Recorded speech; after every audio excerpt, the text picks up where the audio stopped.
by joining a social media platform at spectrumtv.ng. Of course, we're streaming live across different instantly that in this administration, if you're an Akwa Ibomite and you want to gain from the administration, then you need to get something going for yourself. Because the area of waiting for political appointments, to be the PA of the PA to the PA of the PA of the PAs, you know, to be able to gain money on a monthly basis is no longer going to be like that. And a lot of people have commended that move by the governor, but then also there are conversations might still be going through the same channel, because you're looking at government schemes, you're looking at government programs, you're looking at the possibility of hijacking the process, the possibility of enlisting just people who have been loyal to them, the possibility of not allowing the benefits of governance actually get to the root, that's the grassroots. So all of those conversations are had. But the interesting thing is that Nigeria, to actually grow its economy to a point where we can have exports. We know that the Nigerian Export Promotion Council has been on the top of the conversations. And we also know that in Akwa Ibom State, we have in the agricultural sector, the farm produce that it is said we can have in export quantity, but we are not, you know, taking that advantage in the state, which is why the governor is emphasizing on agriculture. But beside that, Akwa Ibomites are very industrious. There is literally no street across the social media platform that you won't see Akwa Ibomites advocate. So, as part of activities for the 36th anniversary, we see that the Akwa Ibom State Governor, Pastor Umoino, has announced plans to launch Made in Akwa Ibom Trade Fair precisely on September 23rd. Now, he made the disclosure while speaking with, you know, newsmen about the 36th anniversary celebration of Akwa Ibom State. Yeah, he announced this, of course, when he embarked on the assessment of the e-library facility currently under renovation for the takeoff of the proposed entrepreneur and leadership school to be established within the e-library complex, and shoe manufacturers to display their creative designs in both clothes and shoes, while of course entrepreneurs and markets their skills. He obviously called on all of us Akwa Ibomites who are entrepreneurs to take advantage of the trade fair and showcase our businesses for patronage. This is amazing. I feel like Governor Umoino is somebody who considers the people a lot when making his decisions. I mean, like he always says, before being a governor, he was just like us. And even after being a governor, he will be just like us. So this project, I feel like it's amazing, pushing people's small-scale businesses, medium and large-scale businesses to the public, where they can, of course, be bought and money be put in our pocket. For the longest time, we've been canvassing for government attention. I know in Akwa Ibom State, we have a young man called Calling Oscar, who is the CEO of Made in Akwa Ibom. He runs a showroom for Made in Akwa Ibom products, Made in Akwa Ibom. Have a spot there, so you can literally just walk in there and you're finding the kind of services that you want. You're getting the kind of products that are being produced in Akwa Ibom State. You're looking at shoes, you're looking at furnitures, you're looking at edibles, you're looking at snacks. That's literally Akwa Ibom State. And for the longest time, it seems that part of the reasons these young persons have missed out is because of political activities. The fact that most time politicians politic in every aspect, especially development included. So this for most young Akwa Ibomites is like a breath of fresh air, a breath of new beginning, a ray of hope coming to the entrepreneurs that, okay, finally the government is ready to, you know, relevant agencies of government. You're looking at security of the doctors. You're looking at the welfare environment. You're in an environment where the doctor's quarters is more or less like a graveyard. The facility, the housing facility is nothing to write home about, not even fit for, I don't know, not fit for human habitation. But you find, you know, doctors who are coming for housemanship being posted to that environment to stay, and then they spend a whole lot of money trying to just make the house look habitable for them, and then eventually you must habitable, but the security is not guaranteed. Meanwhile, meaning somebody can just walk in there and kidnap you, like the doctor in Cross River State you talked about. The story has it that the people who actually kidnapped her, you know, came in guise of a patient. So all of these things are things that we need to consider, from the welfare to the facilities to the infrastructures to the equipment. We need to factor in all of these for us to be able to make Nigeria better. And then, of course, when you talk about opportunities, doctors are one of the people I know that so that shows the competence level of Nigerian medical professionals. It shows that with the right tools, with the right welfare packages, with the right environment being provided for, our experts and professionals will be in the country and will be able to address said to be one of the bane of growing the sector. But how do you get to research when your welfares are not being sorted out? How do you get to research when security is a problem? How do you get to research when funding is a problem? So all of these issues has been advocated for by Nigerians in the wake of the increase in the budgetary allocations for the medical sector. Yeah, definitely. Still under this particular story, the chairman of the Committee of Chief Medical Directors of the Federal Tertiary Hospitals, Professor Bassi, had also in August said African countries were poaching Nigerian medical. The countries like Sierra Leone and Gambia were offering them up to $3,000 to $4,000. No teaching hospital said the health sector was undergoing a major crisis in terms of manpower as health professionals. I was thinking $3,000 to $4,000. Now you ask, who wouldn't go for that? Who would not? I'm considering it. Okay, please don't tell me you're considering changing. I'm considering changing your career. professions. Please don't consider, because we like it like that. We just want to see you here. But it's an interesting thing. And these conversations will still go down to the same line where Nigerians are saying, President Ahmed on just increasing the budgetary allocation. The focus should be on implementation. Let's get to ensure that this money gets into the right hands, gets used for the right purposes, so that we get to see the result. Now, an average doctor, I know a doctor, to be precise, for about 10 years. And if you look at his life, it didn't show somebody who has been in that field for 10 years. But he traveled just about 2 years back. If you compare his life of 10 years with his life of 2 years, you will get to see a completely different personality. Somebody who was literally like strong, the life he's always wanted. Is carrying out researches, he's always said, I want to do research about new ways of taking care of women, ensuring that our women are well taken care of, especially when they are pregnant. But I just don't have the right environment. I don't have the resources. Government is not offering those opportunities. For you to even begin to get into that career, you need to know somebody high up in the ranks of government. And that is not really helping matters. So now he's outside, he's in Canada. And in Canada, he's having all of the opportunities to pursue this route.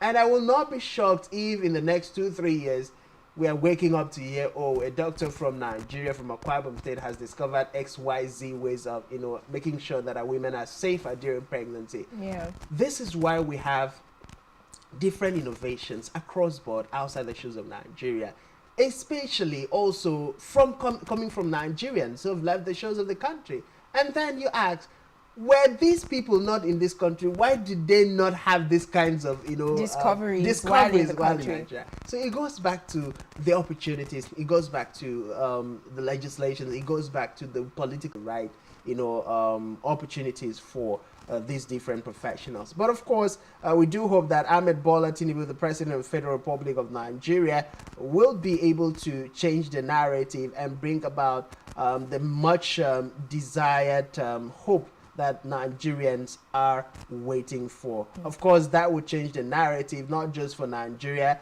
but also will lead to medical tourism coming to Nigeria, because in the event that we have better, health sector with the professionals there, instead of the African countries dragging out our doctors will want to stay back. True. And so they would rather travel down to Nigeria to be taken care of. And that, of course, will bring revenue to the federal government of Nigeria. But moving away from that, the University of Calabar was in the news I think 2 or 3 months ago, within the course of this last month, over a sex scandal between a professor or lecturer from the Department of Law and the female students. We saw the protest footages, law students, speaking their minds and all of the conversations around it.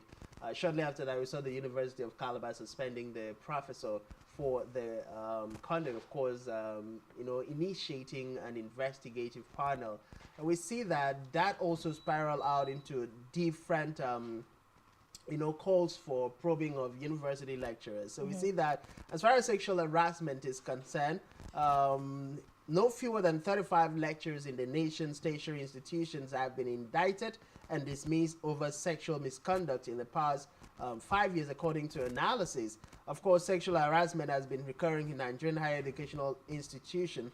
A 2018 survey by the World Bank Group's Women revealing that 70% of the female graduates from tertiary institutions in the country were sexually harassed in school, with the main perpetrators being classmates and lecturers. 70%. That's an alarming rate. That's a lot. And to think that there's the whole, that not just lecturers but of course classmates, and then it's hard also for the victims of this kind of circumstances, or people who are praised. It is hard for them to speak up. It is hard for them to raise their voice to say, okay, this is happening or this is about to happen, and it is also hard for them to get people to believe them. And now we're looking at the rate of 70%, and we're just wondering, where do we go from here? 70% is alarming. I know that back in my college days, there were a lot of issues that I would literally just pinch myself. The fewer could help, we could help. Seems like the university environment has become some kind of a breeding space for young people, the criminal, well planned, well thought out activities against the female gender. I know that there was a situation that played out back then in school of, when students, particularly those who are not from here, for instance, when it's holidays, the females are maybe they're out of cash to travel home, they're out of foodstuffs to stay back in the school environment, and they're just maybe those from families who are not really that okay, and then don't want to travel home. You find a lot of male students taking advantage of these women, and then you happen. But when you're in school, you also know that is the one place you build the most relationship that might help you throughout the entirety of your life. True. And you don't know that colleague of yours that seems to not come from nowhere, not know anybody, not have anything, where God is going, just because you feel, oh, they are not in your class, they're not on your level, they're not well to do and all of that. The problem might come back later to haunt you. But it's very disturbing to see that 70% of females are sexually harassed, sexually molested in our universities, and is a growing concern, is a growing call that we need to put more attention to issues of sexual harassment and sex for grade. But then the conversation has always been, why are the young women not speaking up? In the case of lecturers, in the case of students, why are we not having the young women also speaking up? It goes down to a conversation about the fact that proving rape, proving assault, proving sexual crimes are made very difficult by the laws of Nigeria. That you literally need doctor's report, you need even when you try to have a conversation with it up and then try to move on, try to not talk about it because of the repercussions. I mean, we've had situations, we've had friends where they speak up about certain assaults from a particular lecturer, and it means they have to do extra years that are outside the years that they would have graduated, and of course they start asking you questions like, why was he attracted to you, what did you wear? I don't know if that should be I know that it's good to dress modestly, but I don't know if that harass you sexually. But all of those things, you think about it and you just want to see how you can on your own try to navigate. But today we're asking and encouraging that people should learn to speak up more, to bring about the change that we all want to see. Because if you do not speak up today, you do not be someone who is not strong enough to navigate, someone who is not as wise as you to be able to dodge these circumstances. It may be a sister, it may be a friend, it may be your daughter, you never know. So today we're all encouraged to speak up regardless of the repercussions. I mean, this particular I heard it was the dean of the faculty in law, that's the University of Calabar. That there were not very many females who were protesting. And of course, the videos that we saw, there were videos where some people were hesitant to protest because they were scared. They don't know if it will, exactly, they don't know what the repercussions would be. They don't know if that would mean they are not graduating, if it would mean that there will be some sort of revenge if their faces are spotted. So I think another thing we have to set in place are security measures to provide for these people, to provide for girls in schools, from their classmates, from lecturers, from their authorities, to make them know that protected, your security is assured for. And I feel like once measures like that are set in place, it will be easier to encourage somebody. Yeah, we know that in 2021, the Senate had actually passed a bill that ran the lecturers be subjected to 21 years imprisonment. But so far, it seems like what the institutions are doing is just sacking the lecturers without, subjecting them to the necessary probing and investigation and imprisonment. And many have said the issue of implementation, which has consistently been on the front burner for the successive administration we've experienced in Nigeria, is for us to implement. We have the laws. There are hundreds of laws in this country for different issues, but the fact is that these laws are not being implemented, and until we get to the point of normalizing implementation, we just might not see the difference. We also see that the minister for Women Affairs, Uju Kennedy Ohaneye, has tendered apology on the controversy, which has still comments credited to her in a viral video concerning the sexual harassment scandal at the University of Calabar, saying she was committed to justice. She also affirmed her commitment to safeguarding and advancing the rights and welfare of Nigerian women, including the pursuit of justice whenever their rights are violated. Of course, a reaction came 24 hours after a retraction and public apology demanded by a coalition of over 500 gender rights activists under the aegis of Women We Manifesto, conveyed by the Executive Director of Women Advocates Research and Documentation Center, Dr. Abiola Akiyode Folabi. The organization said it was gravely concerned about her utterances on the interest and protection of vulnerable women and children in Nigeria. Of course, these are conversations that will keep bringing up to date with the latest development. But right about now, we'll be taking a short pause and heading out to the news brief desk, where Mary Joseph is standing by to take us around latest happening around the world. When we do come back, Rise and Shine will continue. Stay with us.